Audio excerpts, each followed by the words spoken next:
Happy Friday morning, everybody. We made it through another week. My goodness. All right. This video, like the bullying claims against Meghan Markle are never going to stop. And the way she has responded to them has created so much more controversy. Let's just jump in and cover it, shall we? Let's go.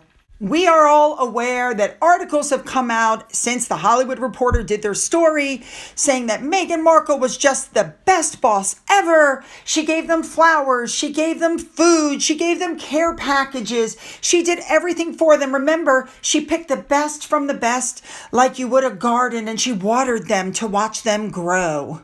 But articles are coming out now saying that there were very bad, even psycho moments from Meghan Markle.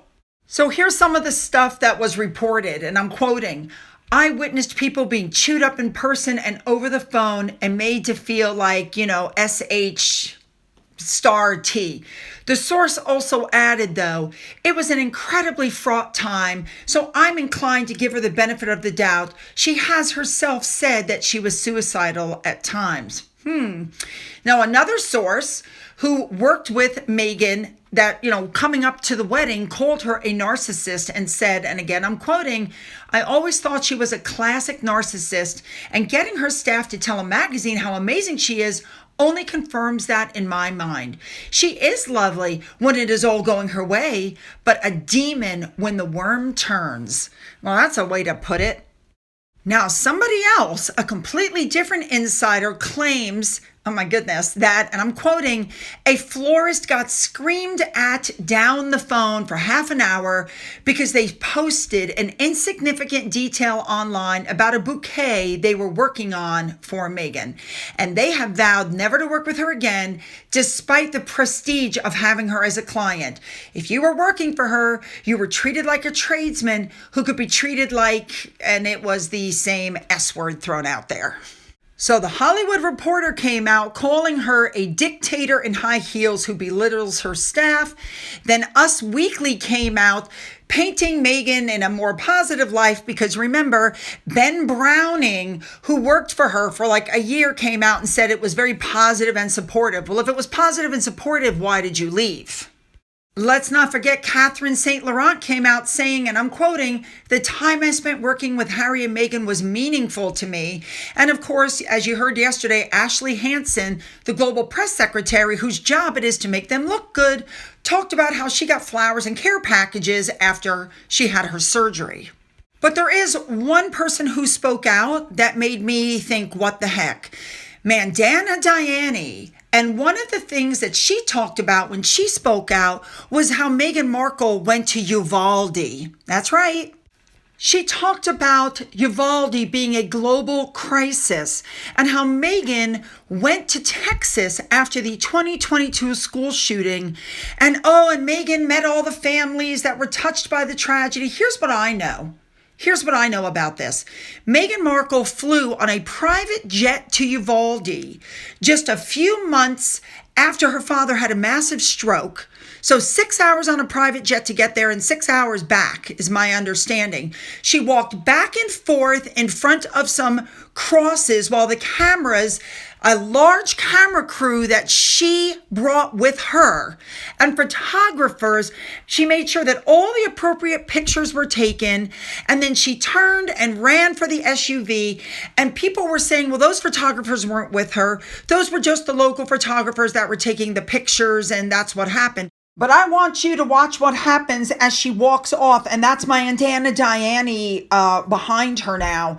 As she walks off, you notice that security is there, and then all of a sudden the photographers come running up from behind because if they don't catch up, they're going to get left behind. Look at this. They're running after her. Those are photographers because she brought them with her. And notice no Hollywood stars, nobody went to Uvalde. Nobody. Because they all knew better than to try to use it for publicity. But of course, Meghan Markle doesn't know better. Now, the most interesting thing in one of these articles is Diani saying, I walked into their room during their first royal gala. And Megan was finishing her own makeup and steaming her jumpsuit. And we toasted with a sip of champagne while Megan danced to her favorite oldies playlist. What do you mean you walked into her room during her first royal gala? So you were hanging out with her when she was still a working royal? The Hollywood Reporter is standing by its story, and Harry and Meghan are quite litigious. So if they think that this is just another smear campaign, why have they not sued? The staff speaking out, as far as I can tell, has massively backfired. I think Meghan thought that getting the staff to speak out like she was this great boss was going to help somehow, but it has not. Even Jack Royston, sugar number 2, wrote that Meghan is being seen as the enemy of staffers who are fleeing because of the devastating environment. He even got a reputation management consultant to talk to Newsweek, and they said that even with Meghan's counter-narrative, Meghan's challenges are immense because there is a pattern of behavior outside of Britain that calls into question her behavior inside Britain. These are current allegations. So either the guy says she's either, quote, painfully deluded about her own behavior, or there's a series of people who are choosing to lie to reporters, which really just doesn't ring as true. A big thank you to Jilly on Twitter for this. I'm assuming she's responsible for this. The Duke of Sussex has issued a statement in response to the Hollywood Radar online and everything else. There you go. I'm going to let you freeze it and read that for yourself. I just think that's so smart.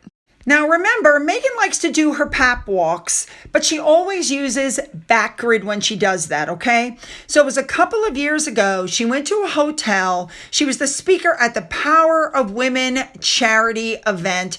There were no pictures allowed during the event. I think 1 or 2 slipped out from somebody, but she didn't want pictures allowed. But what happened was Daily Mail had somebody take pictures in the parking garage. This was not backgrid, and it was very obvious that Meghan was not aware that she was having pictures taken. By the way, when she finished this event, photos arose of her walking back to her private jet, waiting for her, while her security guard carried her purse because she couldn't be bothered to do that. But it's very obvious in these pictures that Meghan was upset about something and she was letting somebody have it. She was yelling. Her facial expression alone told you everything that you need to know about what was going on in that parking garage.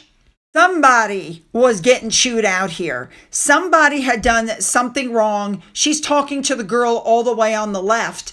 But look at Meghan's face. There was nothing nice, nothing kind, nothing whatever. Now, she obviously, as you can see, became aware of the pap. And I don't know what to say. I do think she's a boss bully. Now, there's one more bit of information I just want to make sure that you guys know. Do you guys remember when Meghan Markle's 5 friends went and talked to People magazine about her father and the letter? Well, the publisher from that magazine now works at Us Weekly, and that publisher's best friend happens to also be Meghan Markle's best friend, Abigail Spencer. So they're trying to put it out like this is some big scoop, when the truth is Meghan's best friend, Abigail Spencer, called her other best friend, and that's how this whole thing came to be. Oh my goodness, you guys, I really would like to see your comments on this one. Seriously, what do you think? Is she a boss bully? Is she not? Is she just irritated when things don't go her way? I'm really looking forward to your comments on this one. So make them good. And don't forget to hit the like and the subscribe button and the all notification bell. And then go down into the description box where you'll find the link to video number 2. Follow me over. Let's go.